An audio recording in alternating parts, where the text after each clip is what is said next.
Hey, security peeps. I am excited to be back here again with our Breaking into Cybersecurity series. I am Renee Brown Small, and I am the author of Magnetic Hiring, and that book is focused on the cybersecurity recruitment space. I'm here with my fabulous co host, Chris Foulon. Say hi to everyone, Chris. Hey everyone. And our special guest today is Stacia Tympanick. Say hi, everyone. Say hi to everyone, Stacia. Hello. So we are excited to interview Stacia. She is also someone who's broken into security in the past few years, and we want to learn all about Stacia today. So Stacia, I'm going to start out with just jumping right in, understanding what made you break into cybersecurity, what you were doing before cybersecurity. Tell us your story as to what made you want to break into this field.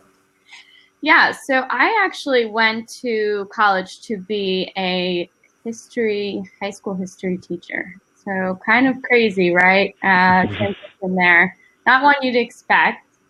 I grew up in somewhat of a technical surroundings. My dad was a solution architect for a bunch of different companies. So he, had a nice office. We actually were lucky enough as kids to have our own computer just for the kids. But he traveled a lot. So when things went down, network went down, when the printer couldn't print, right, it was kind of, figured out. You have to go through and do your basic troubleshooting. So nothing crazy, right? But in college, I actually worked part-time just throughout the week at an organization just as a receptionist and just helping out there to make some extra money.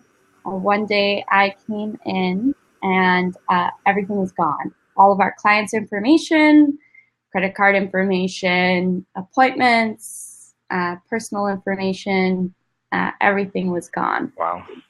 And so they looked at me and said, Stacia's technical. She's the one that fixes everything around the office when things go awry. Fix it.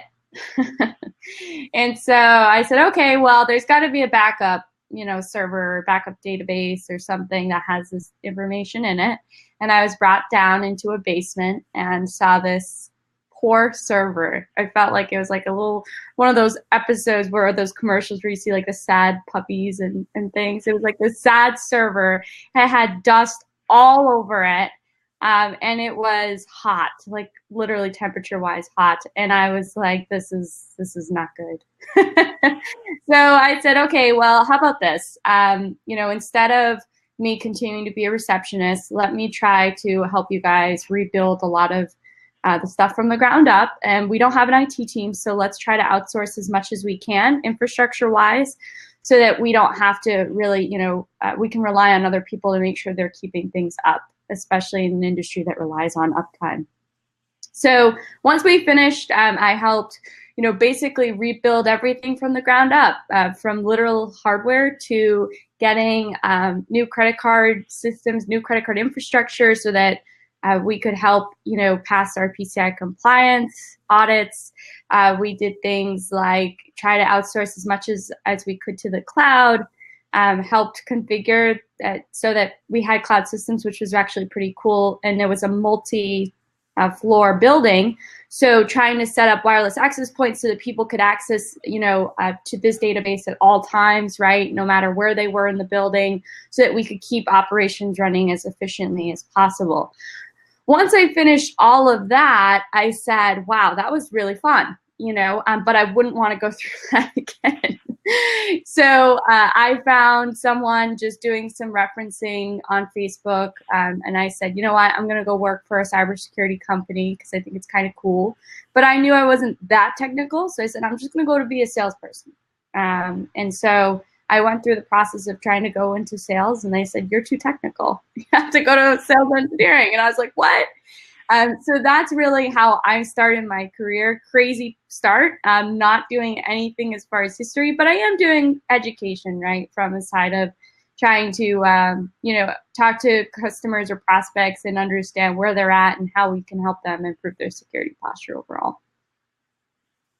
Wow, that's quite a story. And it definitely goes to show that we need individuals with different backgrounds, different skill sets, both the technical and the non-technical folks, to be able to help promote security and promote awareness, because like you said, your old company didn't have any IT people. They didn't know what they had to do in a situation like this.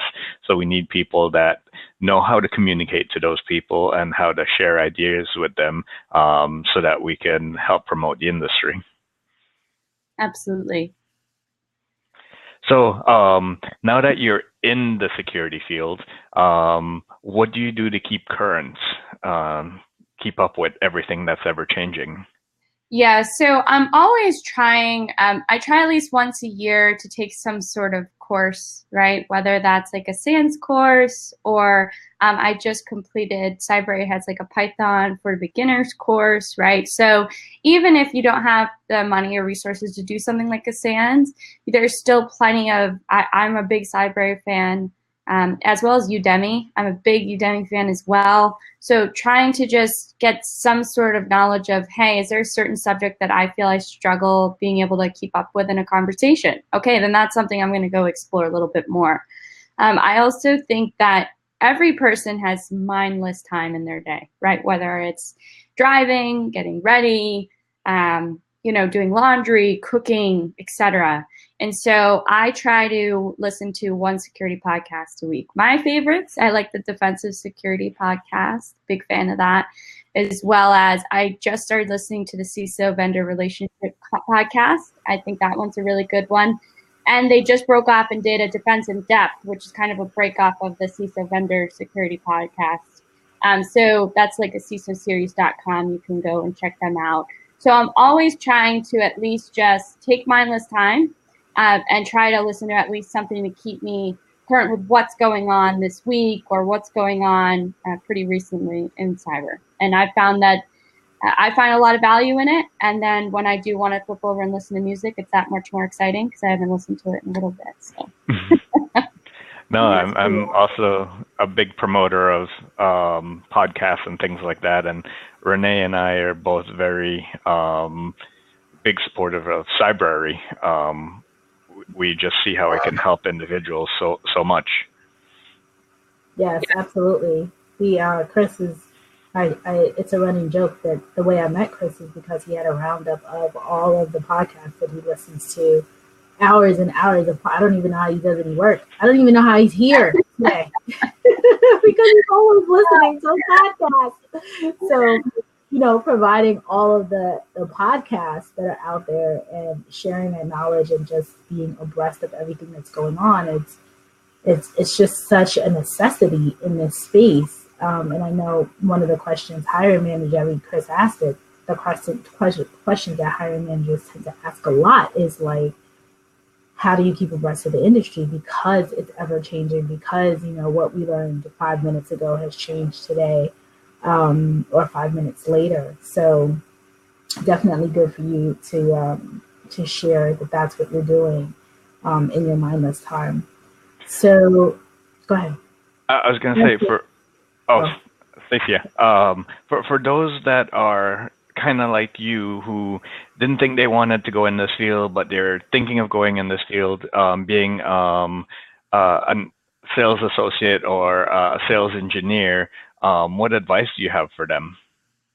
Yeah, I would say, you definitely need to have a work ethic in terms of you want to keep learning, right? Because things, especially in this field, change all the time. People have very strong opinions in this field, right? So you think of something like the vulnerability that, any topic really. Some people might think that they might have a strong opinion this way, and you may meet someone that has a strong opinion, whole other 360 view on things, right?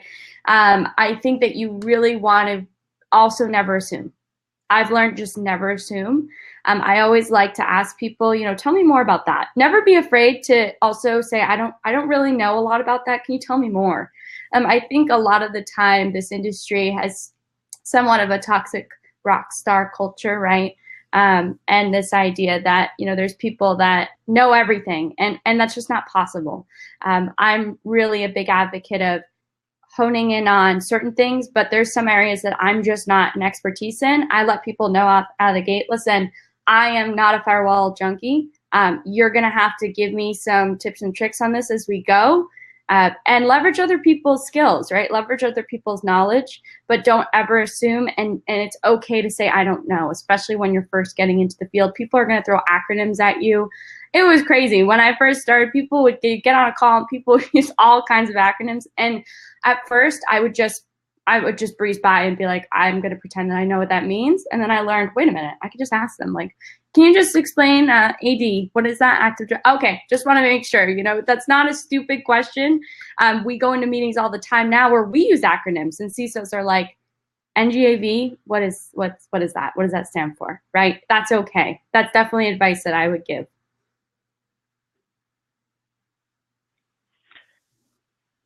In regards to, oh, Renee, you're going to say something? Okay.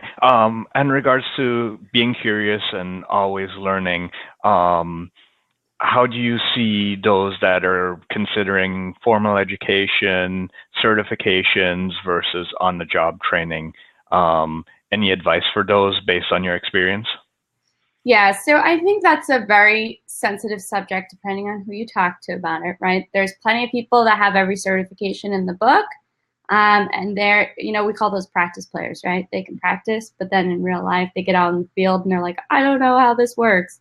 I think that it's a mix of both, right? I had to learn so much about what was normal happening on a machine because I was trying to sell application whitelisting, right? So I had no choice but to know, is this normal? What is this, right? And so for something like that, I think that it's really important that you make sure that, okay, you learn that baseline, you get that down, and then you kind of go from there. And as far as certifications, I think that just helps better round you as an individual, right? Because at the end of the day, yes, I am working towards my CISSP. I did my Network Plus, my Security Plus, right, just to get those out of the way. Would I say that if I didn't have those today, I wouldn't be where I am? No. But it does help kind of fully round you as an individual, I think. So they're more complementary than they are gatekeepers for most people. That's how I think it, but based on my experience. Okay. And regards to the community, do you do things like meetups, go to conferences, anything like that? Social media, what do you do to keep current in that aspect? Yeah, so I'm lucky enough that my company is very open to kind of allowing us to explore in the security community, right? When it comes to conferences, I've done the Black Hats. I haven't done RSA yet. I'm not sure that I'm going to do it this year. San Fran's just not a great place to visit at this time of the year. Not that Boston's any better, but I was lucky enough to go to DerbyCon. I've been lucky enough to go to the Sans IR Summit down in New Orleans. So usually once a year, I try to go to one big event. And most people, we actually, at the end, we typically see most of our customers, same thing. They can usually only budget in like one big event a year. So we try to go to one. I'm also a big advocate. A lot of these cons record their cons. So like, for instance, I couldn't go to DerbyCon this year, but if you go to irongeek.com, they have all of the con talks recorded. So again, okay, maybe I finished my podcast for the week. Now I move on to what's the last con talk I was on, right? And go through that. That's free, right? And you can do that. So even if you don't have the funds or the travel budget to go, you can still usually get access to a lot of those talks after the fact. They just take a little time to come out. I do want to promote, actually, I'm going next week to Day of Security, which is in Boston on the 22nd, I believe. So I'll be heading there and doing some lightning talks. And it's cool to find stuff locally. If you can find a meetup, great. That's a good place just to start and network from there. You can always go to a session. I would say you can go to a session, a networking session, if you're like, this has nothing to do what I do. At least you can say you tried, right? You went, you tried to connect with a few people. But a lot of this stuff is free, and that's the beauty of this industry. No, definitely. And if you have the link for that you're going to, you want to invite others to go there, feel free to paste it in the chat. I know one of the things that I tried to do is I tried to go to at least one ISSA or ISC squared or some sort of meetup here in the Northern Virginia area. And with regards to cons, I went to B-Sides DC, B-Sides Nova. So your B-Sides cons tend to be on the less expensive side than your black hats or your bigger ones. But they also have that smaller community feel. So you do get to meet and network with more individuals, and I highly promote that as well. And I have to throw in that Chris is going to be presenting at B-Sides Nova coming up in the next couple of weeks. So excited to have that. So not only attending, but then getting to the point where presenting is also an area as well. That's awesome. Yeah. So Stacia, tell us about when you got into the field. You know, one of the things that our audience likes to hear, or they feel they don't want to feel alone when they know that they've been interviewing and they've been submitting their resumes, some people to hundreds of positions, and you know it took them quite a while to get into to really actually break in.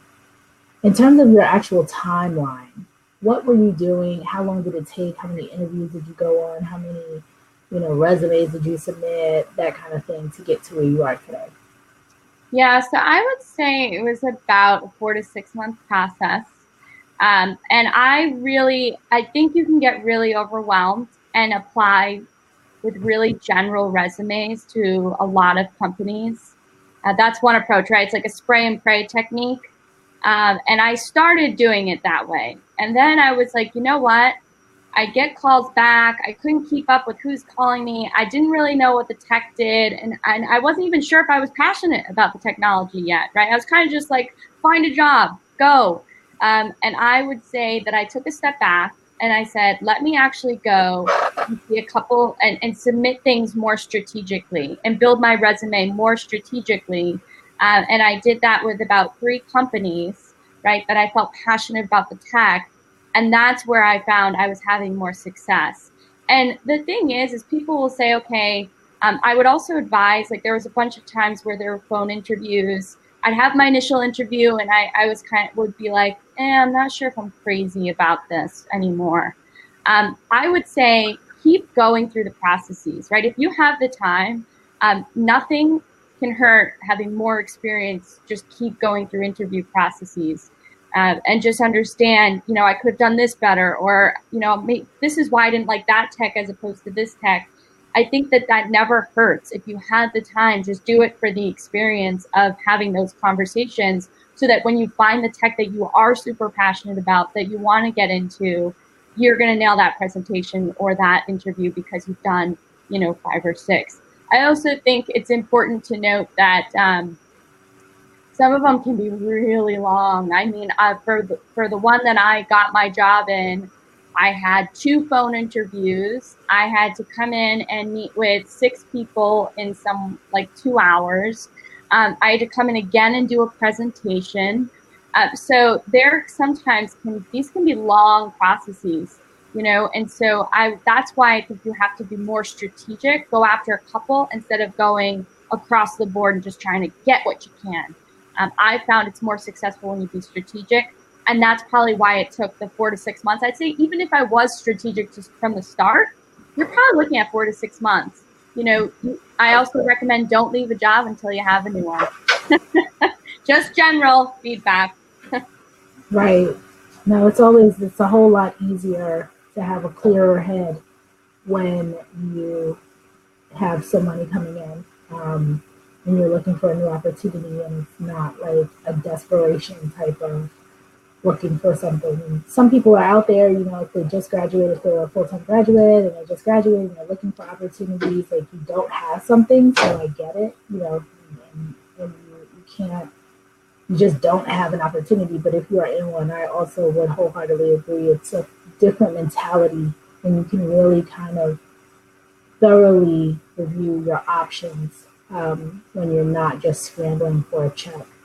some of the other things that you pointed out were really, really helpful for the community, especially being targeted and not, like you said, pray and spray.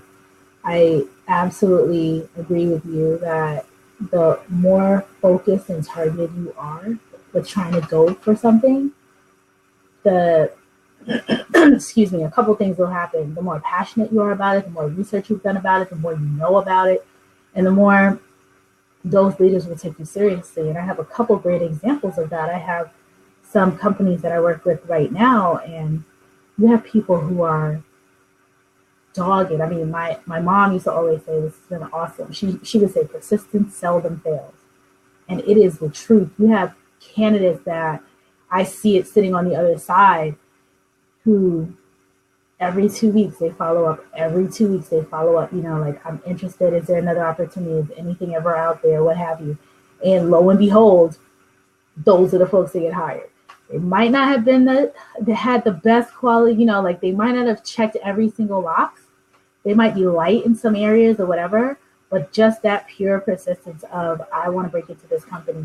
And you can't do that when you're spraying your resume all over, when you have 100 companies that you're going after. But when you have like 10, 20, a small amount of companies where you can ping and be methodical about reaching out to folks, you will eventually get into the place where you are. So I wholeheartedly agree with you. I think that's awesome advice to tell folks, like, it's a 4 to 6 month process.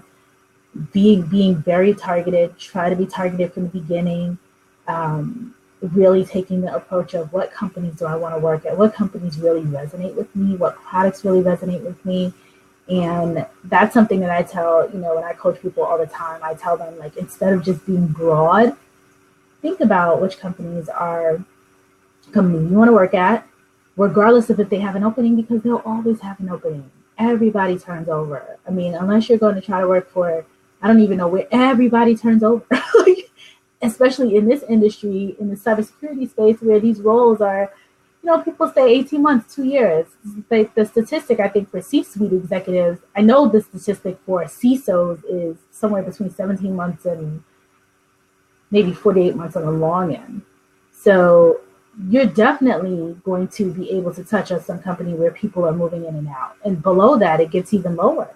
So there's always opportunity, it's just connecting and making sure that you're targeting the place. So I love that point that you made.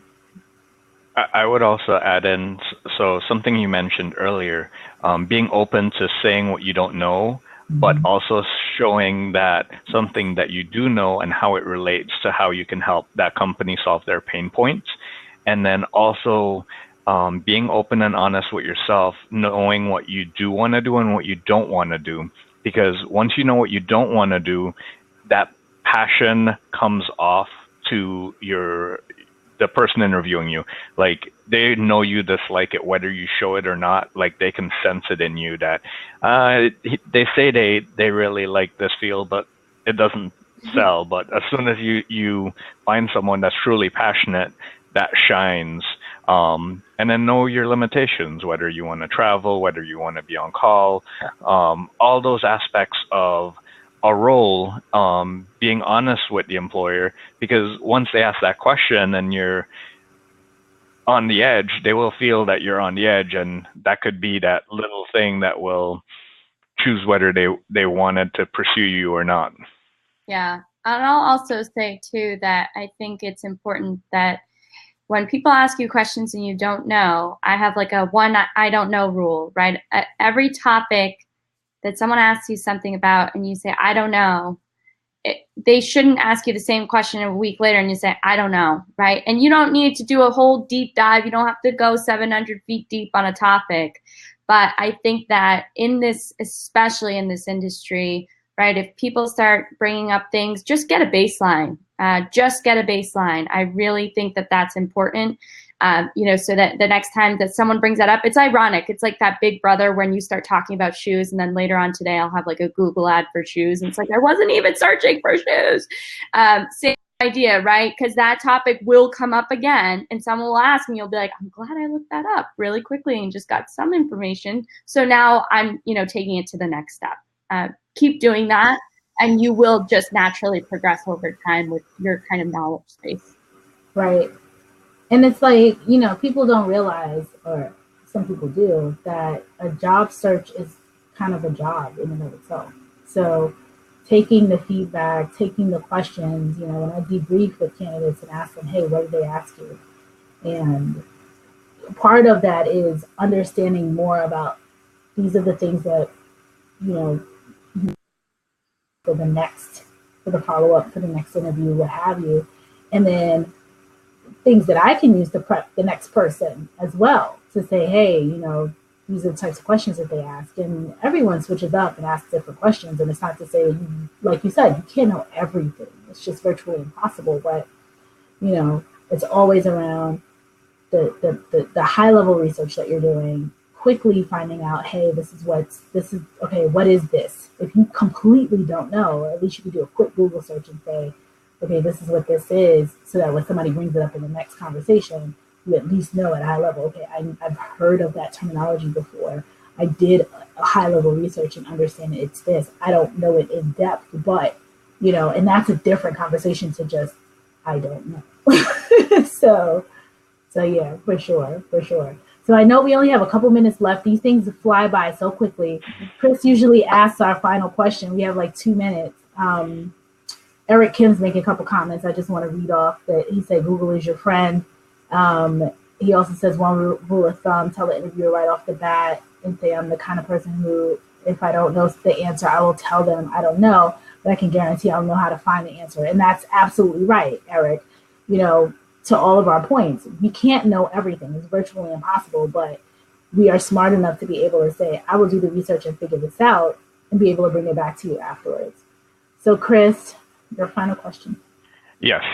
So based on everything you told us so far, your journey, if one of our listeners asked you for just one piece of sage advice, what would that be? Keep learning. I love it. Keep learning. Awesome. Stacia, thank you so much for being here with us today. We appreciate your time and giving our viewers and our listeners this great, awesome information about how you broke into cybersecurity. Chris, thank you for being an awesome co-host. Folks, we will see you again next week. We have an amazing lineup. I think we have on deck 10 to 12 people lined up for the next 3 months or so. And some of the companies that I'm working with are also want to come on and kind of showcase their opportunities, which is great. Because we're having more and more opportunities for people with less than 5 years experience. So finally, I think it's opening up in the marketplace. Like, we have to start defining more roles for more entry or, you know, near early, I call it early career talent. So that's going to start coming up as well. So thank you everyone for being a part of this. And I look forward to connecting with everybody next week. Have a great 3-week weekend. Bye. Bye.